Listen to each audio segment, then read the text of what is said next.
So have you ever wondered why we eat what we eat? Most of us have grown up eating the standard American diet, standard Canadian diet, because it was readily available and it was what was easiest for our parents to prepare.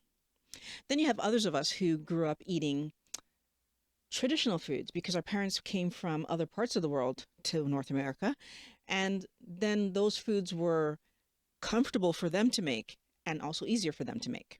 And then we have those of us who either your parents or maybe you as an adult have looked at the foods that you were eating and looked at what it was doing to your health, maybe looked at other factors and thought, I think we should be either eating vegetarian or paleo or keto because that seemed to make more sense.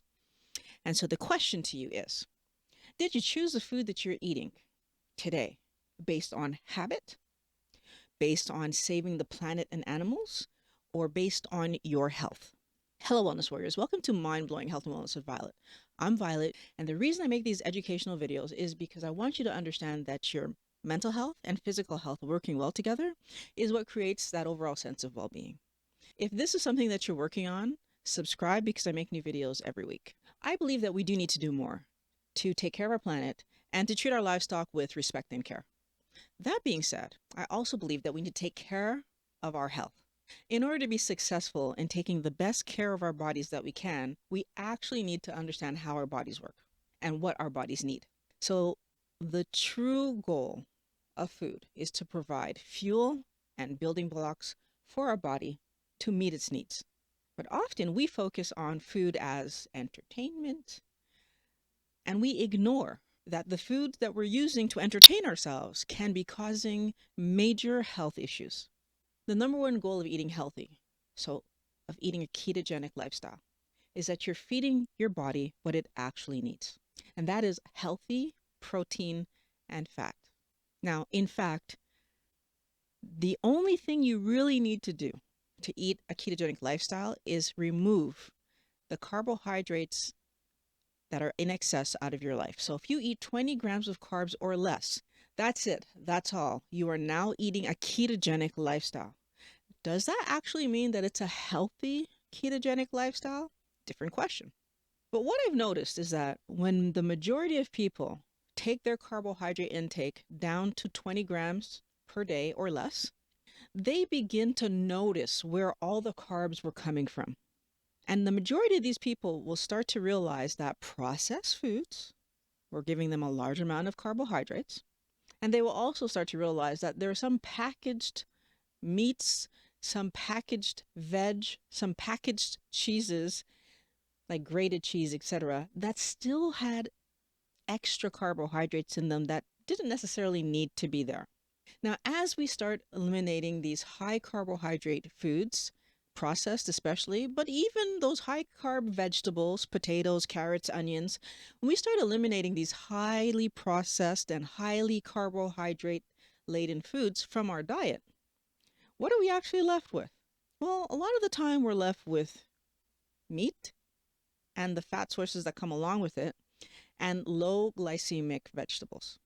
So just by the process of taking our carbohydrates down, the majority of us find these foods that are safer. And so the quality of our food improves just by that step. Now, what's cool about that is that when we take all these carbohydrates out of our diet, a lot of physical things start to happen. The most notable for most people is that they lose some weight. In my case, what was very notable for me was the loss of pain in my joints. Pain that I had lived with for years. Back pain, knee pain, elbow pain, all kinds of, like every joint in the hip pain was the more recent one that actually pushed me to do something about my diet. Some of us will notice that our blood pressure regulates. Other people notice that their diabetes regulates, that their PCOS regulates, that their mental clarity is back. Many people experience physiological benefits from eating a healthy ketogenic lifestyle. There's another thing that happens when we start eating healthy, and it's subtle. And not many people even notice that it's happening because not many people know that it was there in the first place. The other positive that comes from removing carbohydrates from your diet is you solve your carbohydrate, so your carb addiction. Sugar is very detrimental to our health and our weight. Carbs cause metabolic issues that have a negative impact on all aspects of our life. And we are addicted to it. Sugar causes a response in the brain that gets you chasing more and more sugar. The same way that alcohol causes you to chase alcohol. The same way that, like, so the reaction in the brain. And the same way that other drugs cause that reaction in the brain that causes you to chase those drugs. Sugar has a similar impact on that part of our brain. So removing carbohydrates out of our life oftentimes, first and foremost, leads to withdrawal symptoms. But once we get past the withdrawal symptoms, we notice that our craving for sugar diminishes. Now, that's important because the fact that I was craving sugar helps me to understand that I was addicted to sugar, right? Like the way that I don't really crave alcohol because I'm not addicted to alcohol. I don't crave cigarettes because I never have been addicted to cigarettes. But I was craving sugar. I was chasing sugar. I was chasing chocolate. I was chasing all these things. Never put it together, that link. Diminishing that carbohydrate intake to 20 grams of carbs or less addresses the physical part, but it doesn't address the psychological part. See, addiction has two ways that it's getting you, right? There's the actions that you take to get the drug, in this case, sugar, and then there's the physical reaction you have from the sugar. So scooping out that ice cream or smelling the cake or dunking those cookies, tasting the sweetness of these things, the actual taste, all of these things contribute to me being addicted. What happens when, even though I'm not eating sugar, I'm still allowing myself to taste sweet things, like sweetening my coffee with artificial sweeteners, right? Or making sugary tasting treats, keto treats, even though they're not actually sweet. Well, guess what? We're still engaging the psychological piece of the addiction. And what have we come to figure out? That there's a lot of people that when you continue to engage the psychological part of that addiction, end up in the unfortunate position where they now engage and eat something that's actually sweet because they didn't have a sugary treat, a keto friendly one around, and they were craving because the cravings are still there. Artificial sweeteners continue to push us to want real sweet because our brain doesn't know the difference between artificial sweet and real sweet. And the truth is, when you take in an artificial sweetener, your body still reacts to many of those artificial sweeteners as if they're sugar. And what happens is that your body will put some sugar away to make space for the incoming sugar that doesn't actually come. And although that might not seem like a problem, it actually is, because if the sugar doesn't actually come, then my body now is a little bit low in its sugar and can push me to go get food. So it actually makes me hungry. And if I don't know that that's happening, I might actually think I'm hungry and go eat something. Now, if I've already started to touch real sweet things, I might go take a sweet thing, or I might even eat more of these artificial sweet things.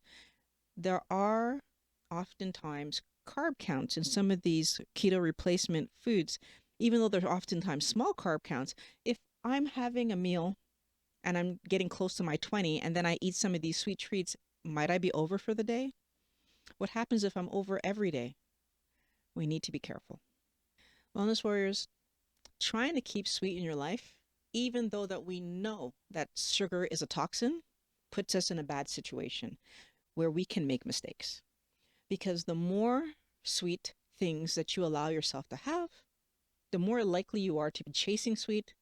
And if I'm chasing sweet and I don't have something keto friendly around, but I'm now really craving sweet, what's the chance that I might eat something anyway? For me, that was eating nuts to excess, right? Because, oh, they're nuts, but I could taste the sweet in them. And I knew that that was what was happening and I had to cut it out. Because if I didn't cut it out, I was having repercussions from eating those nuts and I was feeling it, right? Eventually, it didn't happen overnight, but eventually my bloating was back. Eventually, I was like not feeling well in my joints, and eventually I noticed that even the nuts were getting me because there is carb in, and I was going for cashews. right? There's sugar in there. We know that there's sugar in there. Now, for other people, it's going to be keto treats and sweetened coffees and sweetened teas with artificial sweeteners. Everybody has their thing that they're going to go for, but I want you to stop and I want you to look at it. I want you to really ask yourself, am I doing what's healthy for me, or am I still allowing food to control me? Am I doing what's healthy for me, or am I still looking to be like everybody else? Am I doing what's healthy for me, or am I risking my long term health on a moment of pleasure? I want you to be careful. I want you to pay attention to how you feel. I want you to track what you're eating, and I want you to be healthy long term. Leave me some comments in the description below. Let me know, how are you managing your health? Are you taking care to take artificial sweeteners out of your life? There's some videos on the screen right here that are going to help you to improve your health. Wellness Warriors, I am always happy that you come back. And everybody who's new, welcome. I love meeting you guys. I want to thank you for watching Mind Blowing Health and Wellness with Violet. I can't wait to talk to you guys again next week.